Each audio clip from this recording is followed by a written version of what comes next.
J'ai connu la richesse, mais j'ai connu aussi la pauvreté. Et j'ai choisi la richesse à chaque putain de fois.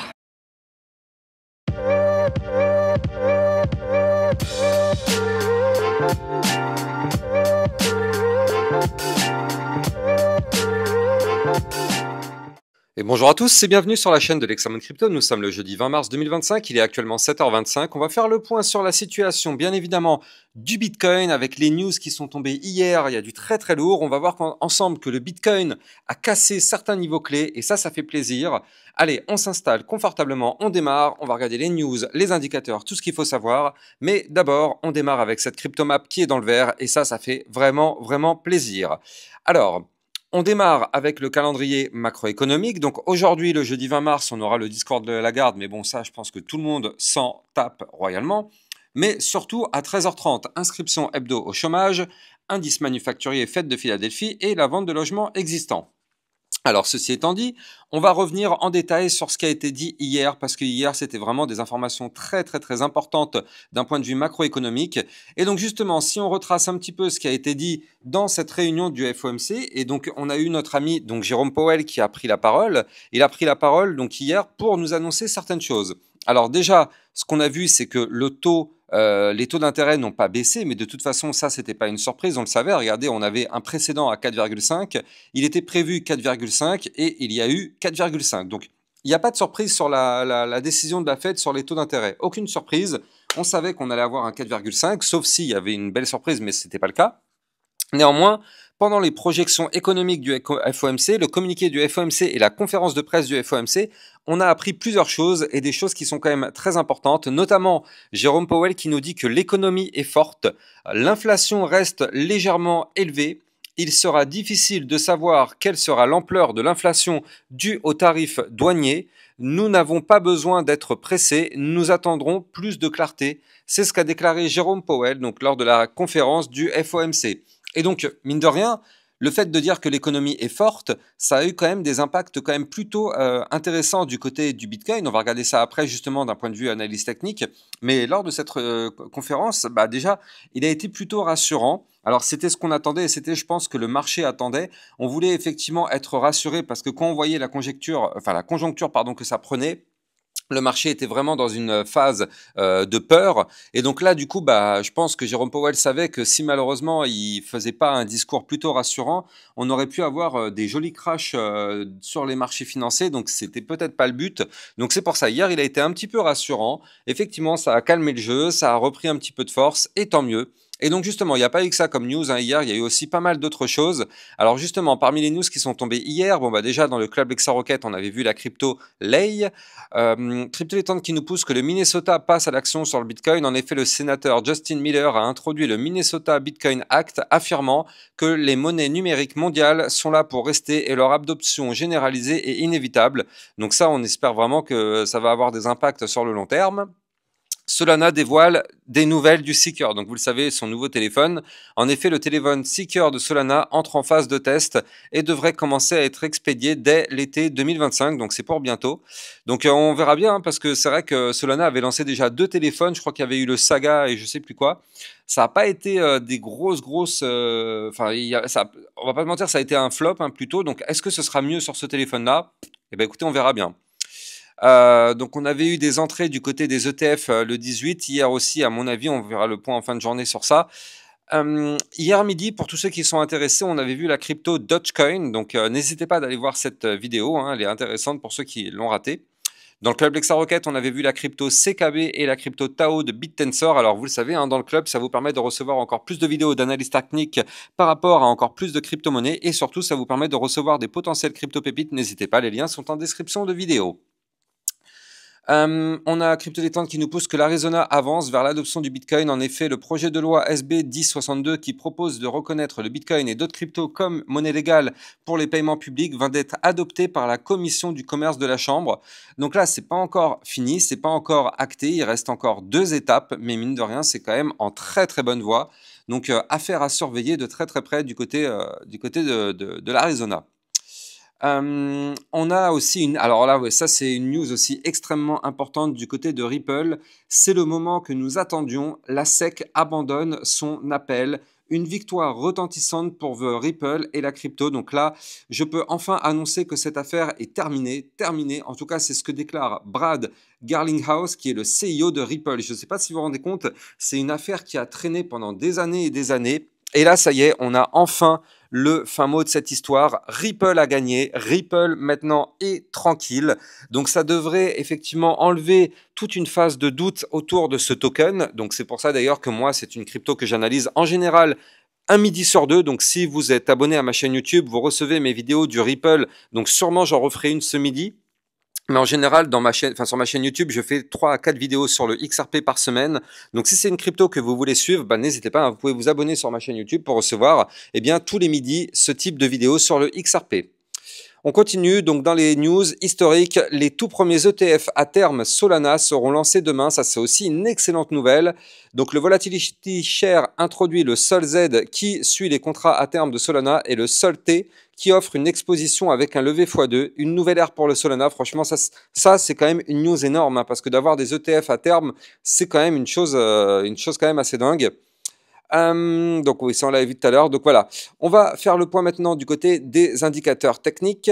Du côté des indicateurs, on a cette map de liquidité. Donc vous le voyez, on a été chercher les liquidités qu'il y avait au nord. On avait un cluster ici à 86 000, on a été le chercher. On avait aussi un cluster ici à 87 500. Donc là, vous le voyez, on est venu chercher les liquidités qu'il y avait à chercher au nord. Maintenant, attention, on a quand même ce cluster qui est formé au sud à 81 100 et 79 900. Donc là, on a toute une zone de cluster. On va voir ensemble que là, le Bitcoin est en train de faire quelque chose d'intéressant. Donc, c'est pas sûr qu'on aille chercher ces niveaux clés. On va voir ça après dans l'analyse technique. Et du côté, effectivement, du Crypto Fear and Greed Index, on est remonté dans la neutralité. On est à 49. Donc là, vous le voyez, on est sorti de la zone de l'extrême peur. On est sorti de la zone de peur. Donc, encore une fois, hein, je ne le dirai jamais assez, mais cet indicateur, une nouvelle fois, nous a donné le bottom. Ici, quand on était dans l'extrême peur, eh bien, du coup, c'était effectivement, encore une fois, le moment sur lequel il fallait plutôt investir. Donc là, en tout cas, ça y est, on revient dans la neutralité et vous allez voir, ça va être tout le temps le même délire. Là, quand on va arriver petit à petit dans le vert, dans l'euphorie, vous allez voir, c'est ici où tout le monde va se précipiter, alors que ça, à chaque fois, c'est l'erreur que tout le monde fait. Quand il y a une euphorie, en général, c'est là où ça va cracher, mais malheureusement, c'est là où tous les débutants investissent. Si on doit investir, il faut toujours investir quand on est dans la peur. C'est pas un conseil financier, c'est juste de la pure logique. Allez, on démarre l'analyse technique sur notre Bitcoin. Avant ça, je rappelle bien évidemment à tout le monde que tout ce que tu dis dans cette vidéo n'est en aucun cas un conseil financier. C'est à vous de faire vos propres recherches. Et n'oubliez pas que le trading de crypto comporte des risques de perte partielle ou majeure. Alors du côté du Bitcoin, il s'est passé hier quand même des choses très importantes. Donc oui, on a eu le discours de Powell et tout le FOMC, mais surtout du côté du Bitcoin, ça a eu un impact majeur. Regardez, souvenez-vous, hier soir sur mon Twitter officiel, je vous avais posé la question, je vous avais dit, est-ce que vous pensez que la résistance des 85 016 allait être breakée? Parce que regardez, hier soir, on était pile poil dessus. Et donc là, ça y est, on a notre réponse. Le Bitcoin a cassé officiellement sa résistance des 85 016. Qu'est-ce que ça signifie concrètement? Ça signifie que ces 85 016 se transforment en zone de support maintenant. Qu'est-ce que ça signifie concrètement aussi? Ça veut dire qu'on va rechercher ce niveau clé. On va y retourner. Nous ne sommes pas naïfs. Beaucoup de personnes sont en train de dire « Oui, tu as dit que ça allait pump, mais regarde, on est direct dans le rouge. » Je rappelle que ça, quand on ouvre le moindre livre de trading, on voit tout de suite que quand on casse un niveau clé, on revient le retester. Donc c'est tout à fait normal, tout à fait logique qu'aujourd'hui on se réveille dans le rouge parce qu'on a cassé hier deux niveaux clés, les 85 016 et les 86 322. Ce sont donc maintenant deux niveaux clés qui sont en train d'être retestés. Donc là, on n'est pas encore revenu retester les 85 016, mais il y a quand même de très fortes chances qu'on y retourne aujourd'hui ou peut-être dans les prochains jours. Donc il ne faut pas être surpris et surtout il ne faut pas être naïf. Nous savons que le Bitcoin doit retester les niveaux clés qu'il break. Maintenant, en plus de ça, je rappelle que cette zone des 85 016 était une zone de résistance importante parce que je rappelle que c'était aussi l'entrée du ruban de moyenne mobile. Donc ça aussi, c'est quand même une très très bonne nouvelle du côté du Bitcoin. Donc là, le fait d'avoir récupéré ces 85 016, c'est mine de rien une nouvelle quand même très très importante. Est-ce que ça change quelque chose par rapport à la dynamique baissière court terme et moyen terme? Alors déjà, je réponds directement à la question. Pour du moyen terme, pour l'instant, ça ne change strictement Rien. C'est-à-dire que nous sommes toujours malheureusement dans une tendance baissière moyen terme. Vous le voyez, tant qu'on est sous cette ligne de tendance baissière que vous voyez ici en bleu, la tendance moyen terme, parce que là je suis en moyen terme, je suis en vue jour, la tendance moyen terme est baissière pour le moment, sauf si dans les prochains jours on arrive à repasser au-dessus de cette ligne de tendance. Et donc dans ce cas-là, on casse la tendance baissière pour amorcer une tendance haussière. Mais pour l'instant, ce n'est pas encore le cas. En tout cas, aujourd'hui, le niveau clé, il sera à 89 134 $. Et j'ai même envie de dire que le niveau clé, en réalité, c'est la résistance qui aura juste au-dessus, à 89 631. Donc il faut absolument regagner ces deux niveaux clés pour casser la tendance baissière moyen terme. Maintenant, du côté du Bitcoin, là, c'est quand même une excellente nouvelle que d'avoir réintégré l'ancien ruban, enfin le ruban de moyenne mobile. On sait qu'en général, quand on réintègre ce ruban, le but serait par la suite d'aller chercher le haut du ruban. Donc pour l'instant, pendant un jour ou deux, il y a de très fortes chances d'avoir ce pullback, donc de se retrouver dans le rouge. Et d'ailleurs, c'est ce qu'on a actuellement. Mais il faut bien comprendre les choses. Hier, on a cassé un niveau clé majeur. Et donc là, du coup, on revient retester ce niveau clé majeur. Donc si ça tient, c'est une excellente nouvelle. Donc là, actuellement, on est en train de voir la confirmation de la cassure. Est-ce que la cassure qu'on a eue hier est une cassure validée ou est-ce qu'au final, c'est une fausse cassure qu'on va réintégrer? Justement, le pullback va nous donner cette information. Et si c'est un pullback qui se valide, c'est une excellente nouvelle. De toute façon, si vous me suivez sur ma chaîne YouTube, vous le savez, depuis quelques temps, il n'y a aucune surprise. On savait que le Bitcoin allait reprendre de la force. On avait tout de même cette énorme divergence haussière qu'on suit depuis maintenant le 26 février. Donc, on savait qu'on avait un retour à la hausse qui se préparait. Et donc là, du coup, on l'a. On a ici, vous le voyez, cette phase haussière. Alors, c'est une phase haussière, pour l'instant, qui est juste ici. Encore une fois, elle n'est pas validée moyen terme. C'est juste que depuis... En réalité, le 10 mars, on a repris de la force, mais encore une fois, je le rappelle, il ne faut pas mélanger les choses. Depuis le 10 mars, on reprend de la force, mais la tendance reste quand même pour l'instant baissière. La tendance de fond reste baissière malgré la reprise de force depuis le 10 mars. Néanmoins, grâce à tout ça, c'est quand même assez intéressant parce que le Bitcoin a pu enfin casser son range dans lequel il était depuis maintenant quelques temps. Vous la voyez ici, cette boîte violette. Souvenez-vous ce qui s'est passé sur le Bitcoin. On avait formé un canal descendant, comme vous pouvez le voir ici. On avait donc un canal descendant. Ce canal descendant avait été breaké par le haut, donc ça c'était une bonne nouvelle, cassure du canal par le haut, sauf qu'en fait le Bitcoin avait décidé de ne pas pousser vers le nord, alors que normalement une cassure d'un canal descendant, c'est pour en général amener un mouvement haussier. Sauf que là, on était tellement dans une phase d'incertitude que le Bitcoin n'avait pas décidé de pousser, mais avait décidé de latéraliser, comme vous pouvez le voir. Et donc, on a cassé cette phase de consolidation qui était ici à 84 773, puis les 85 016. Donc ça, effectivement, ça nous a entraîné le mouvement. Et donc là, vous le voyez, ça, on voit parfaitement ici. Donc là, on est actuellement en plein dans le pullback. Et donc, ce ne serait pas du tout déconnant non plus de revenir retester justement ces fameux 84 746. De toute façon, la règle est simple. Tous les niveaux clés qu'on break doivent être retestés. Donc là, on est en train effectivement de préparer cette phase de retest. Et il faut noter quand même que de toute façon, tant qu'on est maintenant au-dessus de ce haut de range ici, d'un point de vue court terme, parce que là je suis passé en court terme, d'un point de vue court terme, on est haussier. On est haussier. Enfin, j'ai envie de dire, enfin, parce que ça fait un moment qu'en court terme, on était baissier. Là, ça y est, officiellement, en court terme, la tendance baissière est invalidée. On est officiellement actuellement en tendance haussière court terme jusqu'à, ça c'est important de bien comprendre cette phrase, jusqu'à ce qu'on repasse en dessous du range, en dessous des 84 746. Donc on est haussier pour le moment. On peut revenir retester ce niveau clé, on sera toujours haussier. Si on réintègre officiellement, par contre, non, on casse la tendance haussière et là, malheureusement, on repasserait en tendance latérale. Donc, ce n'est pas ce qu'on veut. Mais pour l'instant, court terme, on est repassé haussier. Moyen terme, je rappelle, on est toujours baissier malgré la petite reprise de hausse. Long terme, je le rappelle, long terme, on est extrêmement bullish sur du long terme. Donc, qu'est-ce qui compte le plus, le court terme ou le long terme? Pour moi, c'est le long terme. Et quand je vois cette configuration Bitcoin long terme, qui est extrêmement bull, je me dis que le Bitcoin n'a peut-être en réalité quasiment pas démarré son bull run, ou peut-être démarré une première partie du bull run, mais il y a le meilleur pour moi qui nous attend. Encore une fois, ce n'est pas un conseil financier, mais quand on voit vraiment le graphique, c'est vraiment en vrai très joli ce qu'il nous fait. Même si pour l'instant, on n'a pas encore repris de tendance moyen terme haussière validée, mais si jamais le Bitcoin arrive à pousser et récupérer les niveaux clés dont je vous ai parlé, ça pourrait sentir très très bon. Donc là, franchement, du côté du Bitcoin, on n'est vraiment pas trop mal sur ce qu'il nous fait. Avant de démarrer l'analyse technique des altcoins, je rappelle bien sûr que vous pouvez me suivre sur Twitter pour recevoir toutes les news et toutes les actualités crypto. Vous pouvez aussi rejoindre le club LexaRocket pour recevoir encore plus de vidéos d'analyse technique sur les altcoins et pour recevoir aussi des potentiels crypto-pépites. N'hésitez pas, le lien est en description de vidéo. Alors, du côté des altcoins, on démarre directement avec notre Ethereum qui a repris pas mal de force hier et ça c'est plutôt cool. Regardez, l'Ethereum, il a enfin décidé de breaker ses niveaux clés. Souvenez-vous, voilà, on l'a parfaitement ici, voilà, nickel, je vous l'avais déjà dessiné, comme quoi on est vraiment nickel sur ma chaîne YouTube. Voilà, on avait fait toute une phase de consolidation du côté de l'Ethereum.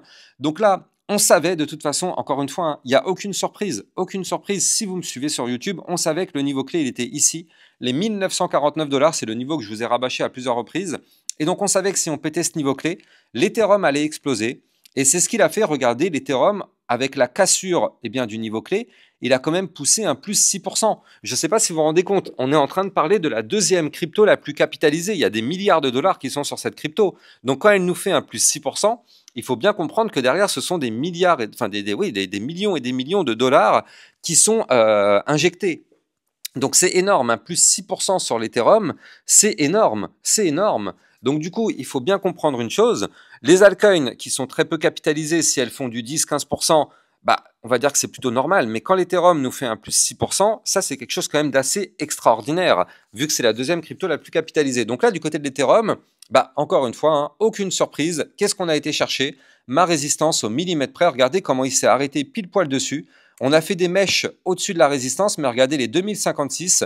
On est venu le chercher ici, ici, ici, ici. On a fait 4 tentatives de cassure. Il n'y en a aucune qui a réussi à valider. Conclusion, la résistance est vraiment chirurgicale sur ma chaîne YouTube. Et donc là, qu'est-ce qu'on voit? On voit que cette résistance est en train de nous rejeter, ce qui est tout à fait logique après la poussée haussière. Donc on est actuellement en plein dans le pullback.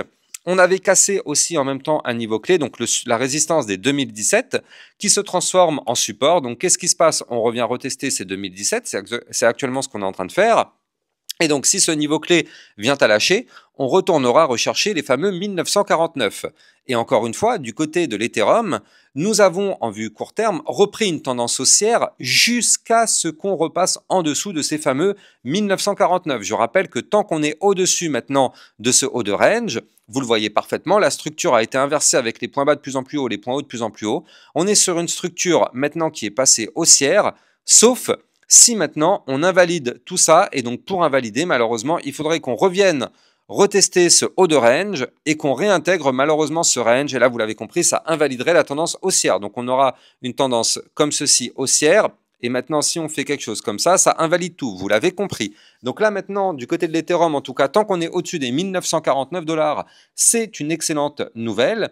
D'un point de vue moyen terme, par contre, ne soyons pas naïfs, on est toujours baissier malgré la belle poussée haussière d'hier, mais on reste toujours baissier. Du côté de l'Ethereum, il va falloir maintenant s'attaquer aux 2146, voire même, pour moi, hein, vraiment pour repasser vraiment boule, il faut repasser au-dessus des 2560, donc on n'y est pas encore du côté de l'Ethereum.